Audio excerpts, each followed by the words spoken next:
Welcome to Fanservice. Today we're going to be talking all things music with a great local group called the Cinematic Symphony. Plus, I have a review of an unexpectedly good movie. All that and more waiting for you today right here on Fanservice.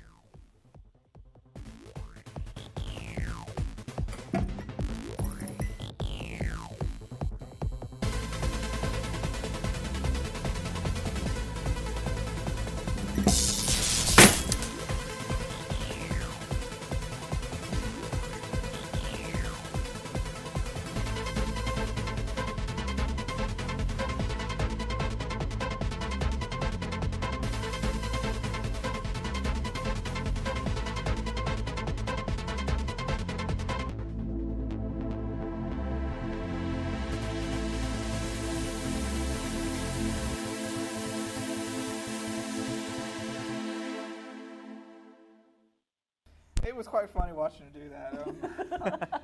Welcome back to our main topic of the day, which is the soundtrack, the original scores, everything that we love about movies, music, games, and everything comes down to the music really makes it. Yeah.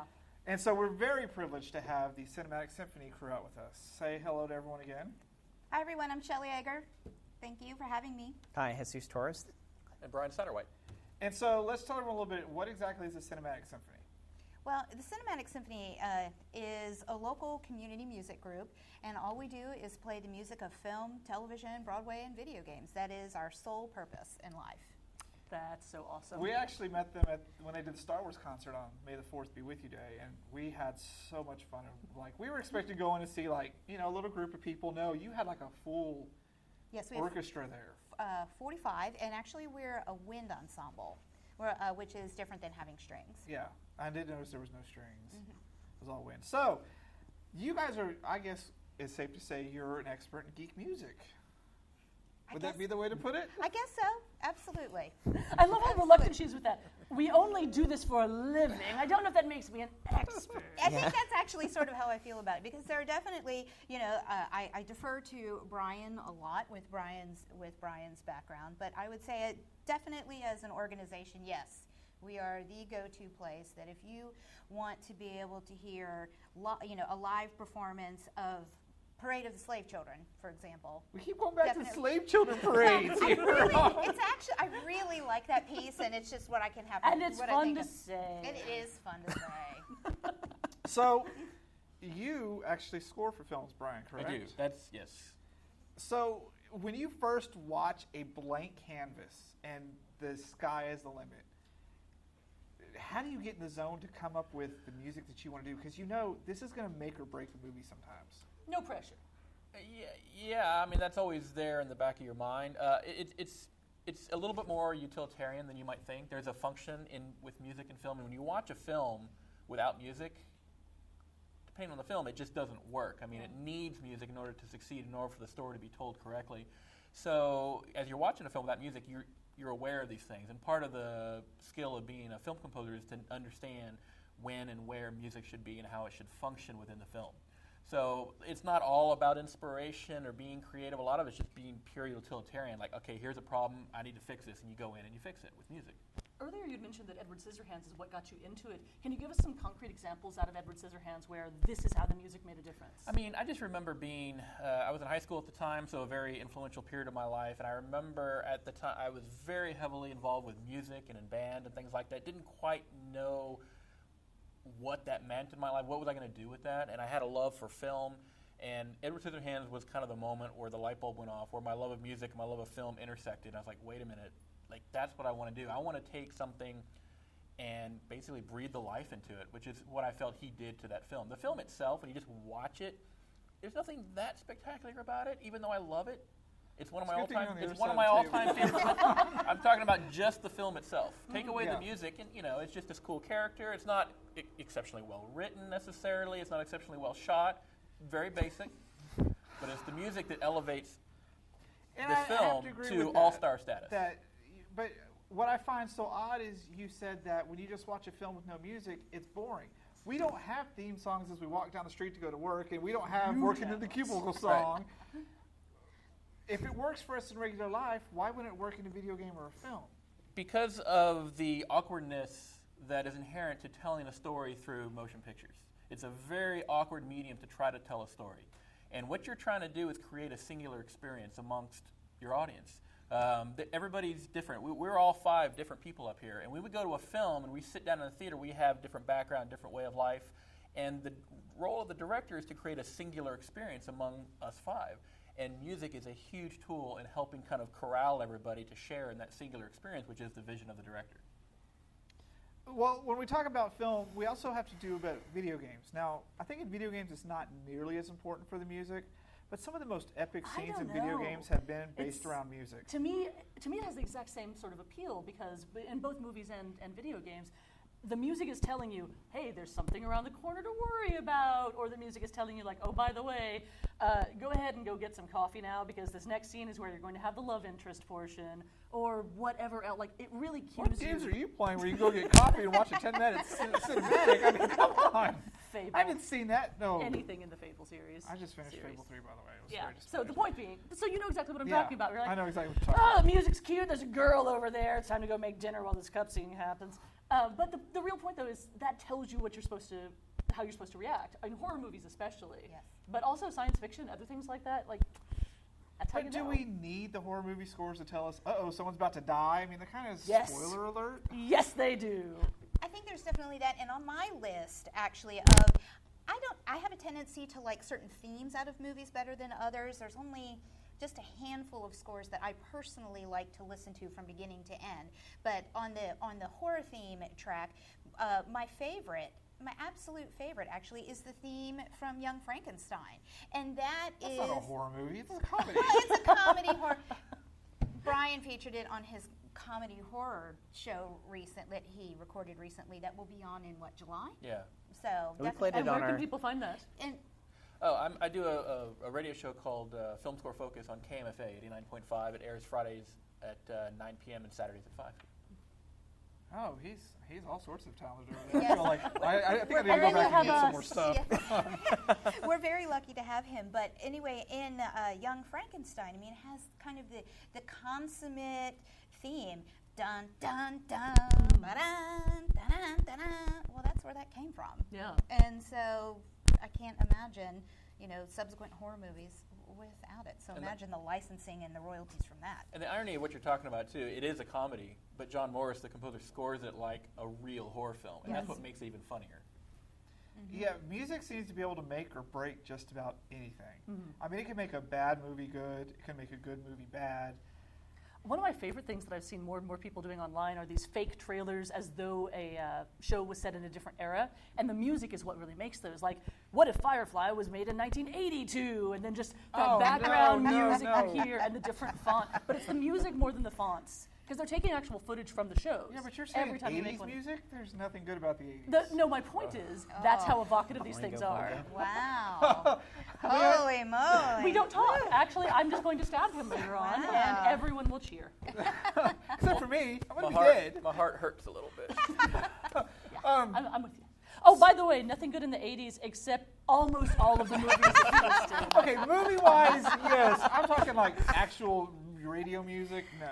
Have you seen, there's a funny YouTube clip. It's the exact same opening of Different Strokes that came out in the late 70s, early 80s, and somebody put horror music to it, and it totally, it's like now Mr. Drummond's this creepy, like, pedophile-like figure, and it's a very creepy thing to look at. Exactly. And music, all they do is change the music. Exactly. That can make, and that's what makes those type of fake trailers so Yeah. much fun. Yes. And gives you a whole different idea. Like, that's how you know when you're watching a trailer in the theater. Like, what is this going to be?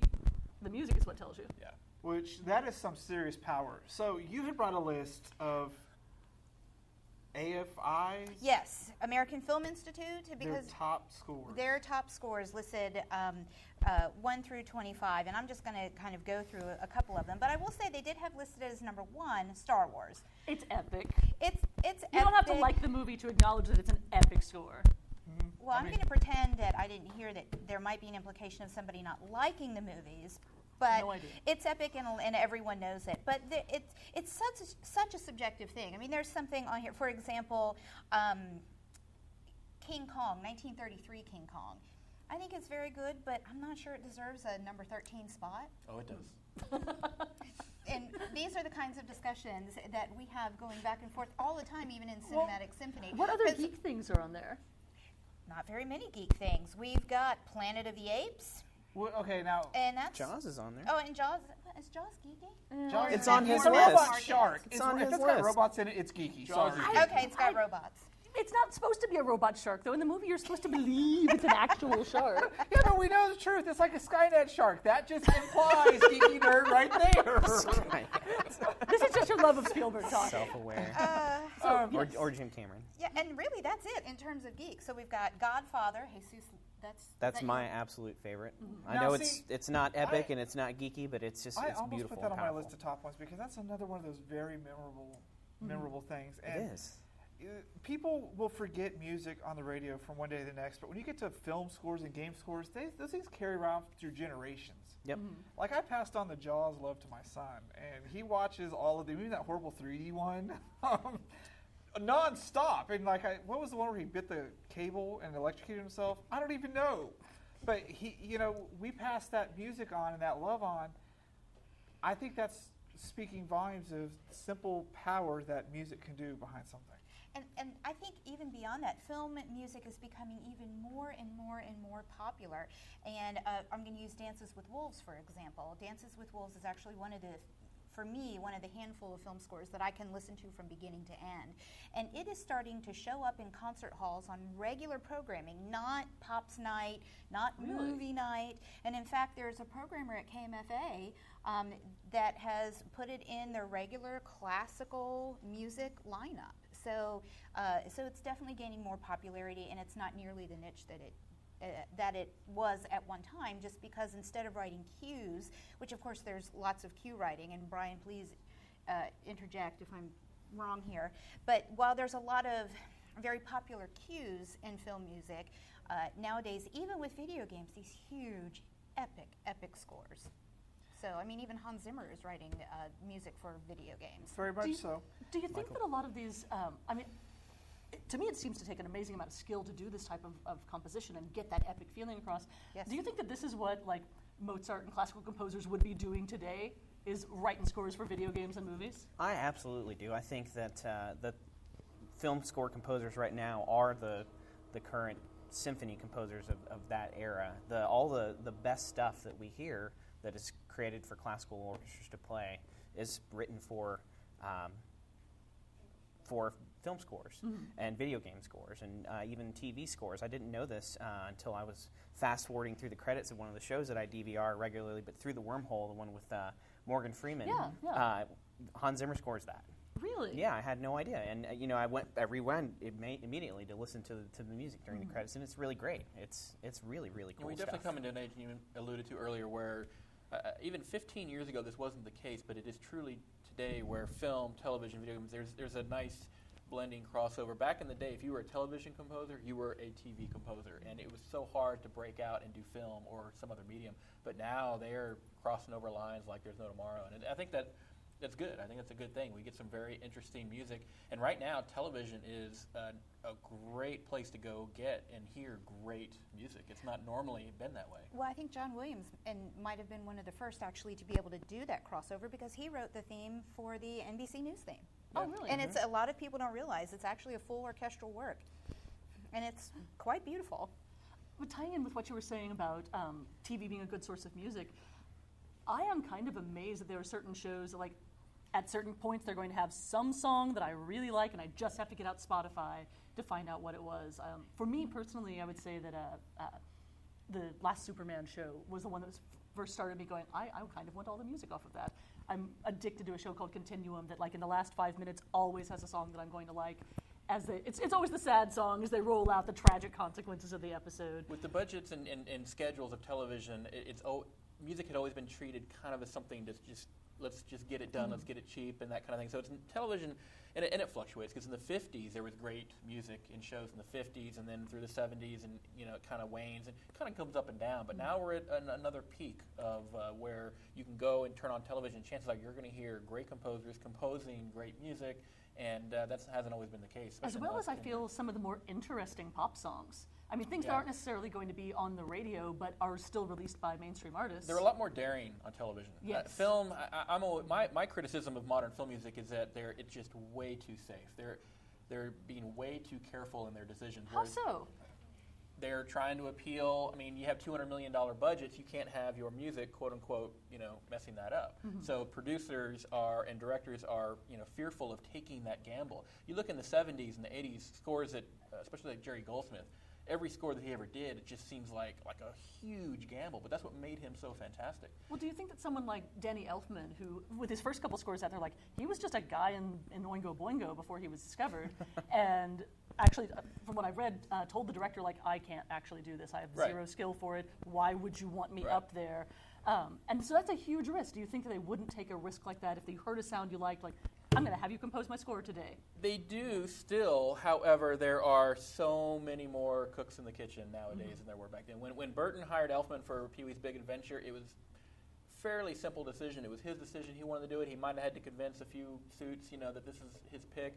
But nowadays, it would be scrutinized, and it could potentially not happen. I mean, it depends on the person as well. You can't just get a nobody from nowhere to come into a big film and do it. The suits won't allow that to happen. So there is just not a lot of risk taking. But the flip side of that is television.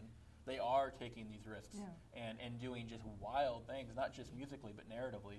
I completely agree on that. Yeah. We could go off I on find how it- great TV is these days very easily. I find it really odd that you put the fact that filmmakers aren't wanting to take the risk with the music. I wouldn't have even thought that was a factor in some of these movies. Why wouldn't they want to do something a little bit different? I mean, because they have a lot of money right on the line. Yeah, but it's just... If you put up $250 million of your money, you're responsible for it, and your job it rides on the line. You have to make a profit on that $250 million, which is almost impossible. You're not going to do anything to jeopardize that. You're going to try to, take the safest road possible. And it doesn't mean we don't have good film music today. It's just we're not getting those risks, that daring, edgier bold decision. It's rare that I watch a film and I'm just in awe of wow, what a gamble that was. I don't When say was that the last often. time you saw a film that you felt that way? Probably Tron Legacy. Really?